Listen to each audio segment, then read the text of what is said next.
Jadi kalau kalian mau tanya bisa di sela aja ya. Yang pertama kita bahas tentang klinisnya core dulu. Ini jadi ini kalian udah lihat di asistensi ya, ada penyakit jantung bawaan atau congenital heart disease. Dia terbagi jadi dua, ada asianotik sama sianotik. Kalau sianotik itu sebenarnya apa sih? Gimana?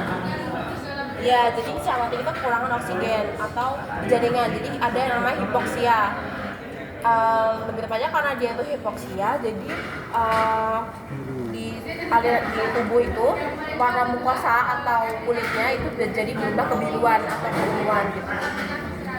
Nah, kalau asianotik berarti dia tuh belum nyampe biru gitu lah istilahnya. Nah, asianotik itu ada yang namanya left to right shunt. Terdiri dari VSD, PDA sama ASD. Ini ya kalau ASD dan itu ada di sini kan antara atrium itu ada septumnya. Nah, pada ASD harusnya dia tuh menutup, tapi ASD ini dia tuh agak ada celahnya gitu. Jadi ada celah buat darah itu masuk ke antar atrium. Kalau VSD dia itu septum interventrikularnya yang ada celah. Jadi harusnya si septum ya. Nih. Jadi dia tuh ada celah di antara ventrikelnya. Kalau PDA, patin ductus arteriosus, waktu janin kan ada yang namanya ductus arteriosus di sini. Nah, setelah lahir harusnya ductus arteriosus ini menutup jadi ligamentum arteriosum. Nah, pada PDA dia tuh nggak menutup, jadi aliran darah dari sini tetap masuk ke aorta. Terus kalau paten foramen oval ini dia ada foramen oval yang harusnya menutup setelah lahir, tapi nggak nutup, sama kayak PDA.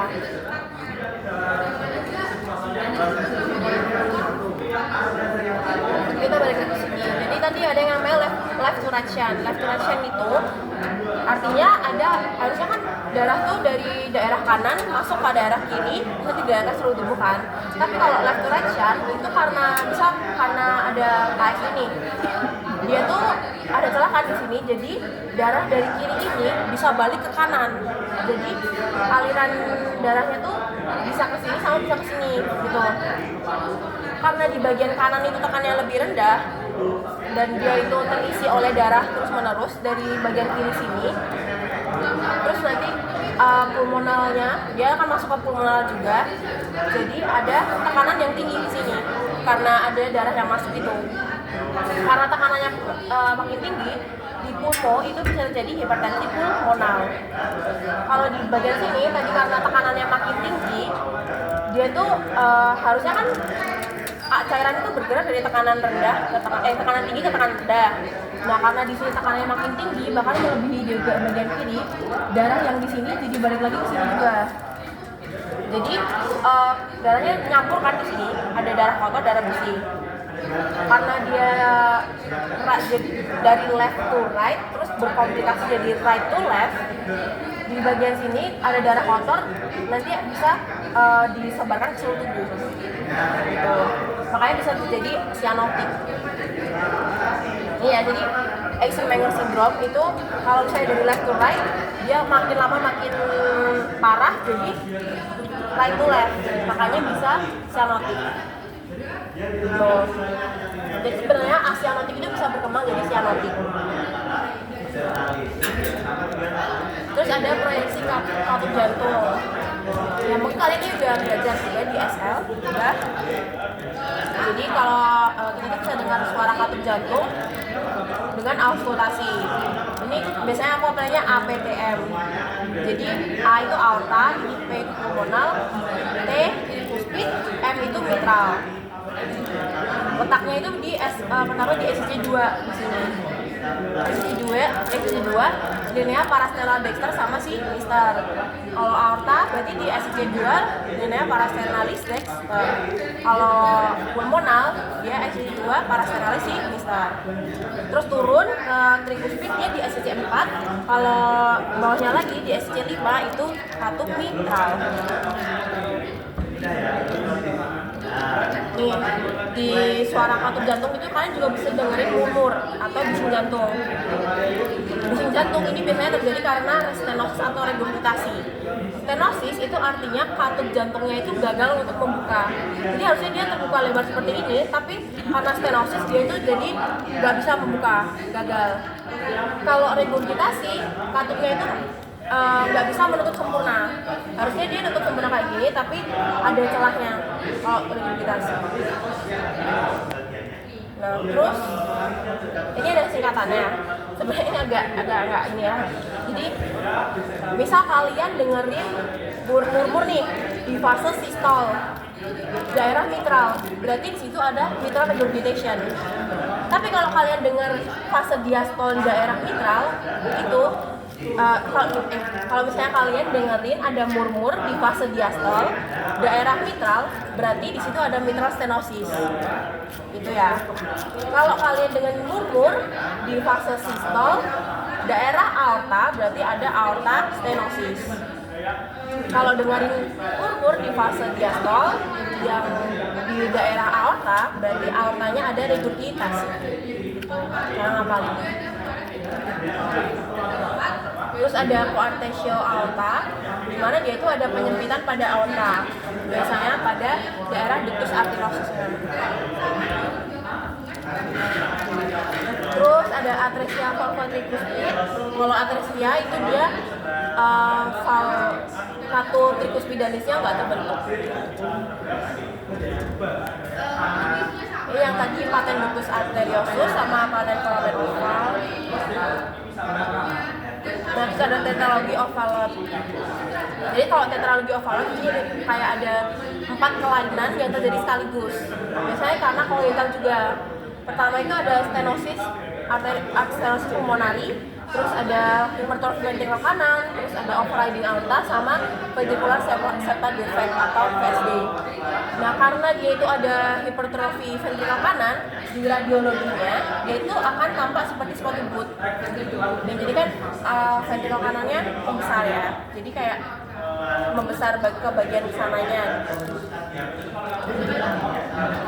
Ya, jadi ada VSD, ada stenosis pulmonar, ada dextroposisi aorta. Terus ada transposisi dari aorta. Kalau transposisi dari aorta, dia itu intinya aorta itu harusnya dari ventrikel kiri. Tapi pada TGA ini aortanya itu malah dari ventrikel kanan, berasal dari ventrikel kanan. Akibatnya kan harusnya tuh di ventrikel kanan ada darah yang kotor. Nah, karena darah kotor dia akan masuk ke aorta. Sedangkan kalau yang dari ventrikel kiri malah ujungnya tuh ke truncus pulmonalis. Karena dia membawa darah yang bersih, jadi truncus pulmonalisnya itu akan membawa darah bersih ke paru-paru. Jadi kayak seolah-olah ada dua sirkulasi yang beda gitu loh. Yang darah kotor malah ke seluruh tubuh, yang darah bersih malah ke paru-paru. Jadi darah bersih muter di paru-paru, darah kotornya muter di tubuh.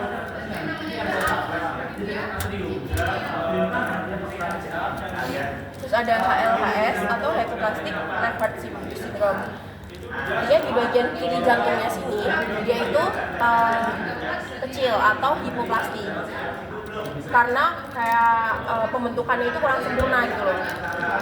Akibatnya kayak dia kurang bisa mengalirkan darah ke seluruh tubuh dan aortanya itu juga ikutan mengecil.